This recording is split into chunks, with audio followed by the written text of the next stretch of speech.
Good afternoon, good evening, good morning. Zimbabweans have struggled with even some of the most simple concepts, like leaders must be held to democratic account. We must have free, fair, and credible elections. It seems to be a totally alien language for some people. And so the nation has found itself stuck in this situation where for the last 45 years, we failed to hold free, fair, and credible elections. And that is the reason why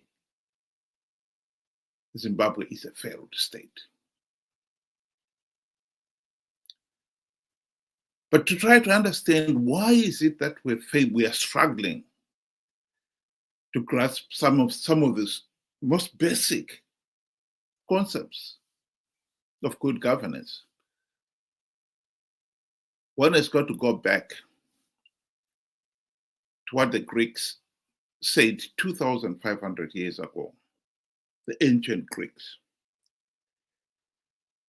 They are considered the fathers of democracy, government of the people,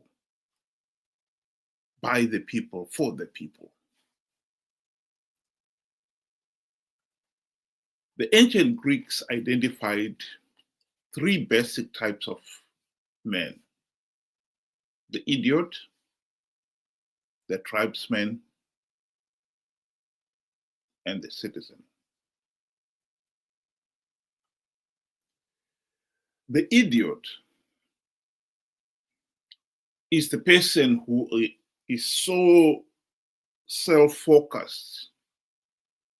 He looks at what he needs here and now and is oblivious of what is happening around him and the needs and aspirations of others and how that may impact his own needs and aspirations. Totally oblivious of it. So one can say he is working in his primeval Charles Darwin survival of the meanest. And his life is no more than that of a fruit fly. A fruit fly lives for the day. When it emerges, it doesn't even have mouth parts. It doesn't feed. Its single most important pressing needs is to pass its gene to the next generation. And then at the end of the day, it will be dead. The Greeks also identified the second group, the tribesmen. It is, as the name implies, an individual who is focused on the tribe and the leader, and will defend the tribe and the leader at all costs.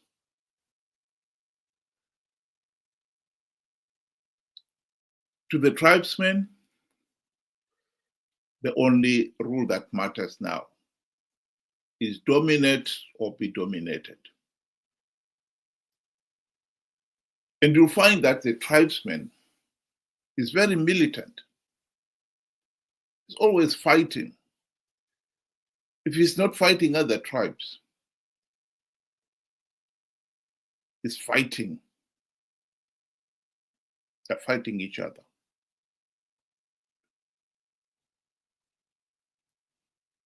They don't pay attention to truth, value system, detail. So you find that their laws are wishy-washy. They never learn from the past. They're prone to repeat the same mistake over and over again.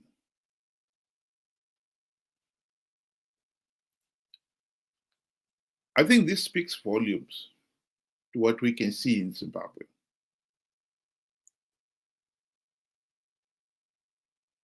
The country gained its independence in 1980 after an armed struggle. And ZANU-PF, that who spearheaded the armed struggle, no sooner they defeated the white colonialists, they turned the gun on the people themselves,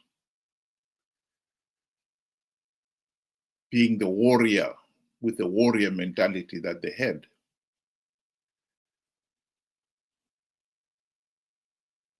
The 1980 elections, ZANU-PF made it very clear to the people that if the party does not win the elections, the bush war would continue.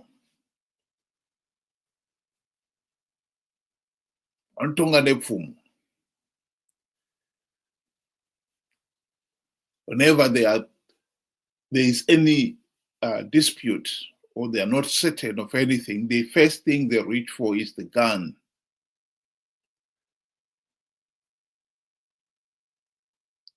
And so the whole idea of fighting for independence, as much as people thought they were fighting for one man, one rule, one vote, freedom for all, justice, etc., etc., ZANU-PF, Mugabe, and these colleagues, they had their own idea. They were fighting to be the next oppressor, period.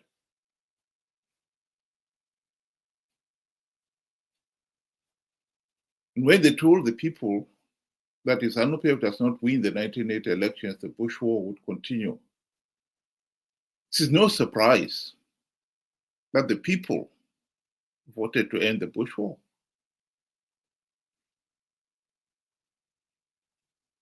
And as soon as they got their desk, their feet under the desk, they moved in to consolidate their power.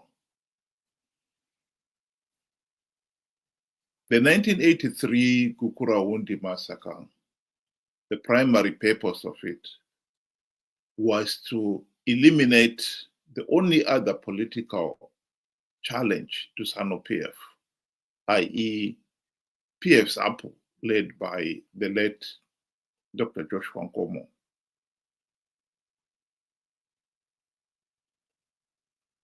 And in 1987, PF's Apple leaders relented and signed the Unity Accords. We joined the two parties and clearing the way, as far as Mugabe was concerned, for him to impose the de facto one-party state.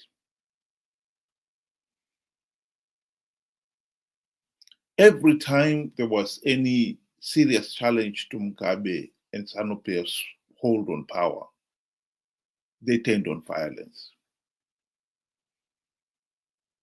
The tribesman is militant. If they're not fighting outsiders, they're fighting among themselves. So you find that after independence, ZANU-PF has been fighting the ordinary Zimbabwean because they believe they have the divine right to rule the country.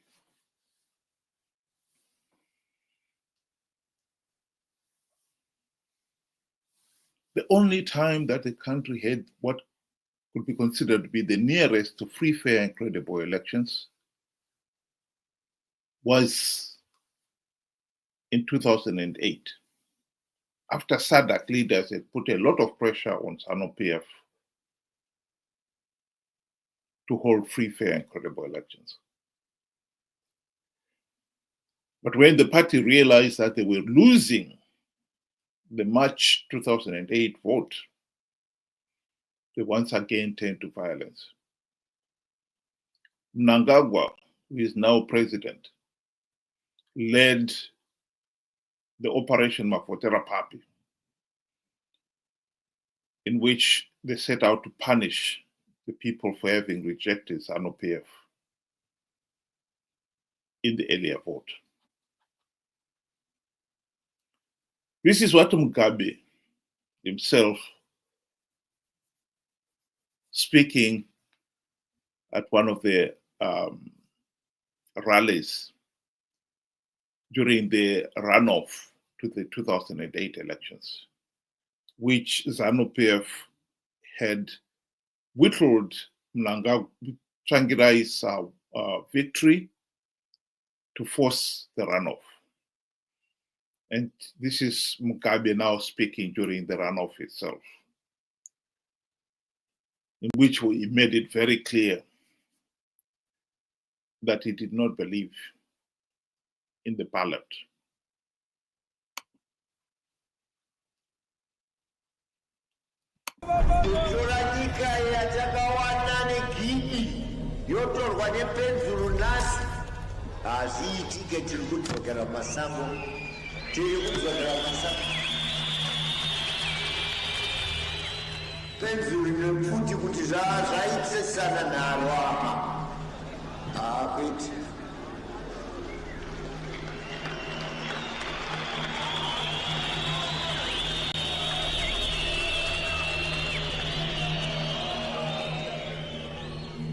Kana ini ndakakaisa bhairo panapa ndinochikanda pasi ndoti vakomana kwatakabva.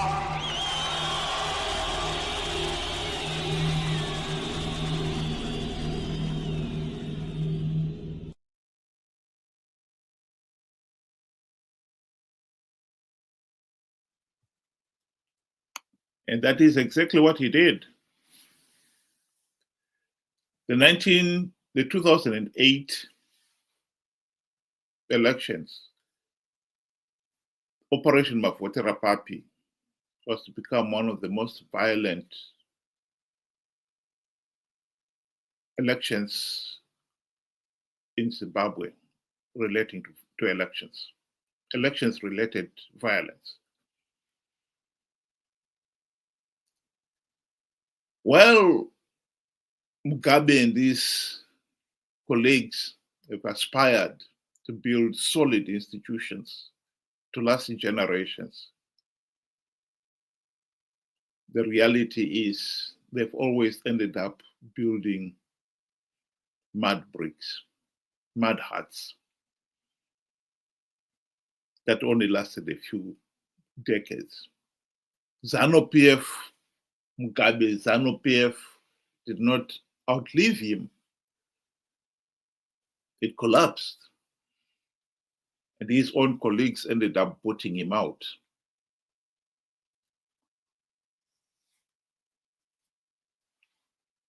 One of the things about our society,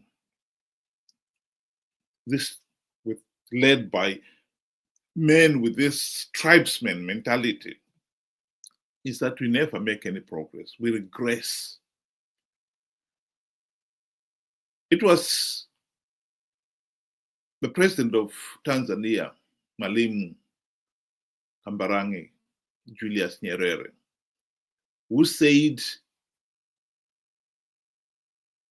in 1969, when he learned that the Americans had landed on the moon, his remark was, "And we are still struggling to cross the street." What I like about and I admire about President Nyerere was that he was one of the few who at least grasped the idea that we are not making progress, we are regressing. Whereas some of our leaders like Mugabe and so forth, and the present president of Zimbabwe, Emmerson Mnangagwa, They can't see that. It's full steam ahead. We are not making any progress, and they think we are. And so it's full steam ahead. ZANU-PF has been fighting with the opposition, with the rest of the populace, and among themselves, endlessly.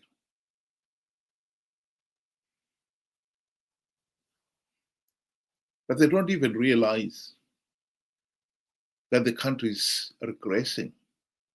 That's the tragedy of it all.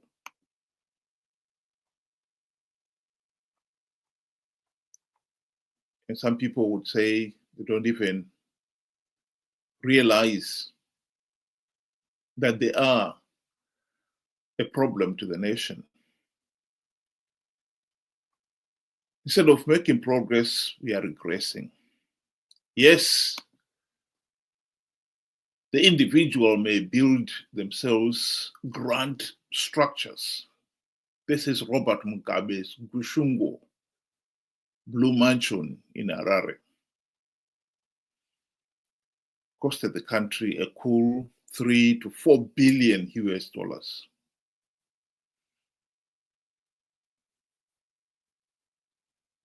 The truth of the matter is,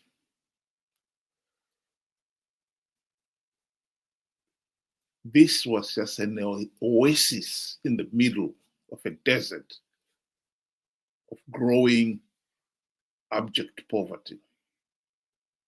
Because the majority of ordinary Zimbabweans still live in the mud hut.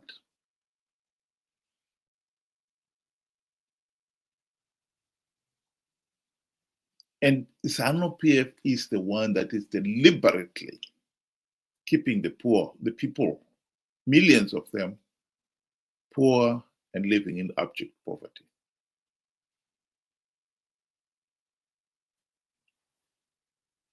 Here is Margaret Dongo speaking of that very issue. Why ZANU-PF is deliberately keeping the millions of ordinary Zimbabweans poor. They have wrong priorities, especially the current government. How can you go and build an airport which services a few people, and the majority are the elite and the so-called investors? Look at the rural. I made you come to interview me because I wanted you to have the experience of the roads that we are using. If we go today to our hospital there, you feel pity with that's a hospital in a rural area. If we go to our clinic, you feel pity. We have no piped water here. Do you know the reason why the rural people vote for ZANU-PF? One, they're intimidated.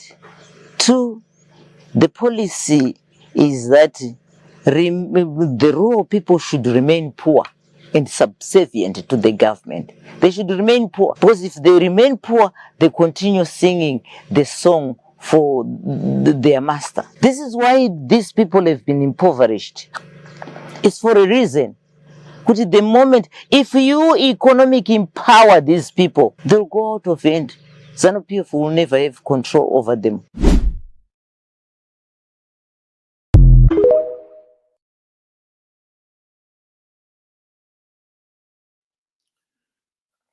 It is interesting to note that it is not just ZANU-PF leaders and their followers. We have got this tribesman mentality. The opposition too is the same mentality. At the present moment, the country is facing a situation where we failed to hold free, fair, and credible elections for 45 years. The truth of the matter is the opposition was elected. The MDC CCC opposition was elected 25 years ago.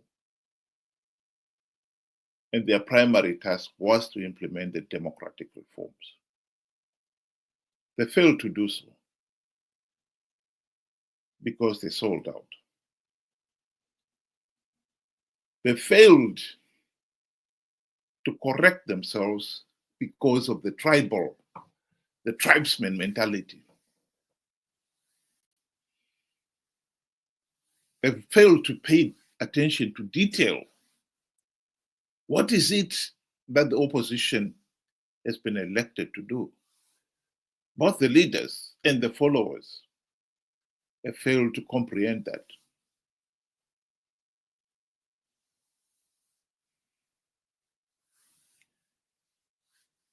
And in 2023, Nelson Chamisa conned the people to participate in flawed elections, knowing fully well the process is flawed and that participating will only give ZANU-PF legitimacy.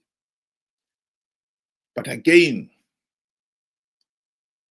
when the membership and the rest of the ordinary Zimbabweans should have focused on Chamisa is lying and accept that he is lying and also investigate why he is lying. Instead of that, the tribesman mentality has kicked in. They have defended Chamisa, and some of them refuse to accept that he lied. That hasn't helped the nation. One of the common reasons why CCC was such a total failure was that the party failed to have structures and constitution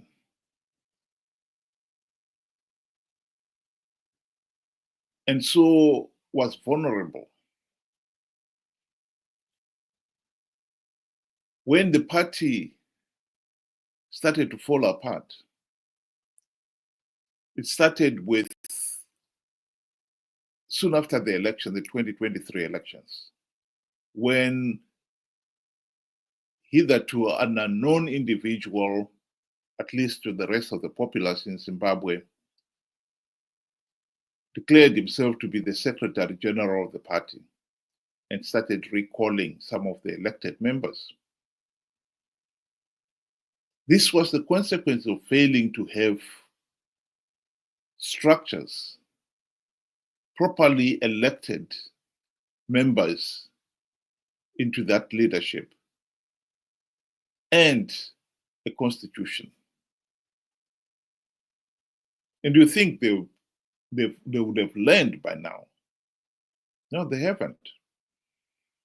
Chamisa is now talking of forming a new party, a broad-based citizen movement, he calls it. And already the debate is going on about whether or not they need a constitution, properly elected members. The same debate that raged on for years before the 2023 elections. They have not learned anything.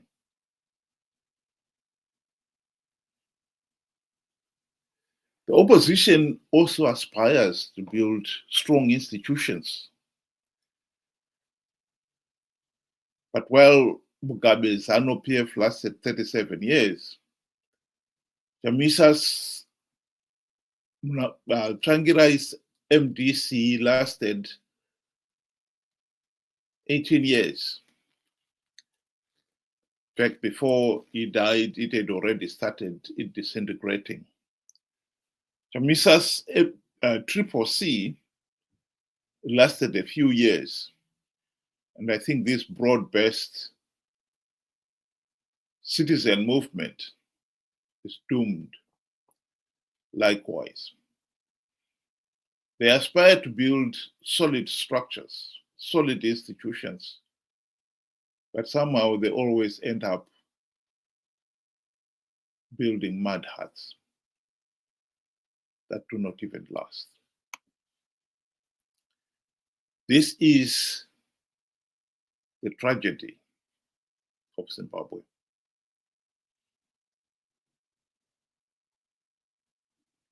We have three basic types of men: the idiot, the tribesman, or the citizen. The citizen is somebody who accepts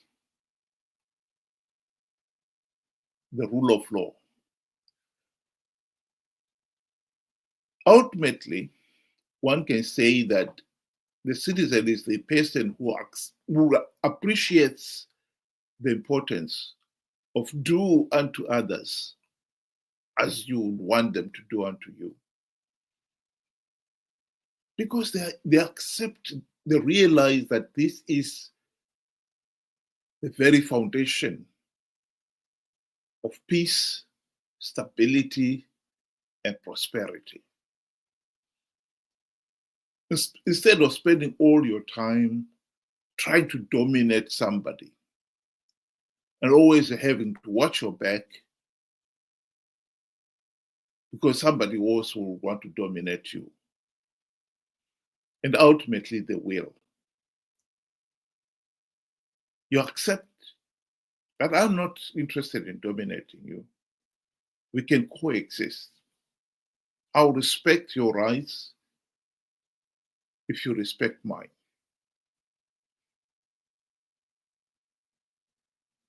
When you work with a tribesman who doesn't respect the rights of others except those in his own tribe and the leader, it becomes a problem. Because all he is thinking is how to dominate you. You can't expect SANU-PF to hold free, fair, and credible elections. If they are the ones vying for power, yes, of course, they would want free, fair, and credible elections. The SANU-PF was fighting for one man, one vote. But as soon as they got anywhere near the position where they had power, they changed the rules. If SANU-PF does not win the elections, the bush war would continue. Out goes the one man, one vote. But with the citizen, they realize that that is not going to work. Because if you try to dominate other people, deny them their fundamental rights, they will fight for their rights all the time until they get them. And so you end up with this endless cycle of yesterday's liberators becoming today's oppressors. And then in turn there's a need for liberators, and so on. The citizen appreciates progress. And progress, I believe, is the very hallmark of civilized society. We in Zimbabwe have failed to appreciate the difference between the idiot, the tribesman, and the citizen. And you have to appreciate those differences first for you to start aspiring to climb that ladder.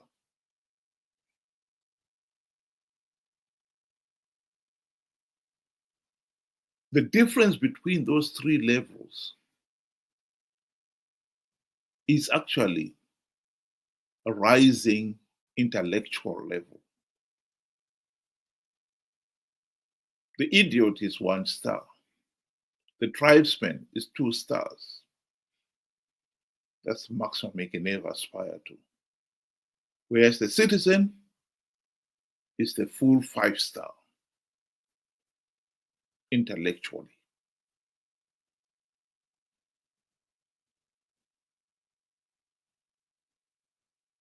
We are going to remain stuck in the tribesman mentality until we appreciate that when we aspire for leaders must be accountable to the people, to everyone. That is the level, the intellectual level of a citizen. when we aspire for free, fair, and credible elections, not just we want to win the elections.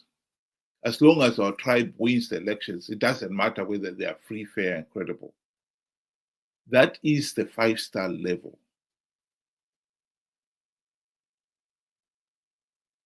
Right now, ZANU-PF supporters, leaders, do not care about free, fair, and credible elections. They want to stay in power and they will rig the elections. And their supporters do not care that the elections were rigged as long as ZANU-PF remains in power. And on the other hand, we've got CCC, MDC guys. They are telling their supporters, we don't need free, fair, and credible elections. We've devised ways of winning rigged elections. And their supporters have grasped that. They've welcomed that. They don't care as long as the party wins. What they don't realize, of course, is that Chamisa and company are content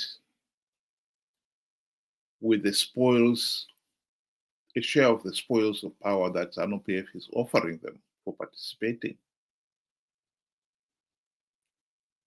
The supporters themselves should be the first ones to say, why would we want to participate in flawed elections? Even if your promise to implement, to plug all the vote rigging loopholes, why would we want to plug vote rigging loopholes when we can implement reforms to make sure that the whole process is transparent for everyone to see? Because when you plug vote rigging loopholes today, tomorrow you'll have to plug them again. And so this issue of somebody trying to rig elections will go on and on and on.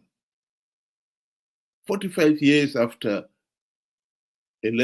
independence, we are still failing to hold free, fair, and credible elections. It is idiotic that we should still be fighting the same battle. Let's implement the democratic reforms to make sure elections are free, fair, and credible. And we don't have to revisit this item. This is exactly what has been happening in other countries, neighboring countries like South Africa and Botswana.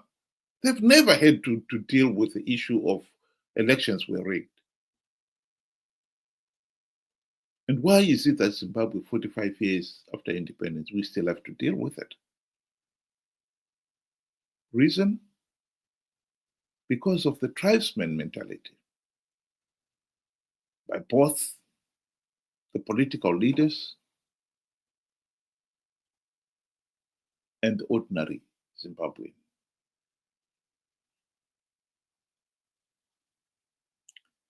It is interesting to note that the ancient Greeks, 2,500 years ago, appreciated the 3 types of men. And it seems 2,500 years later, with all the benefit of history and human civilization, we in Zimbabwe are still struggling to grasp what that really means. To grasp that there are 3 types of people.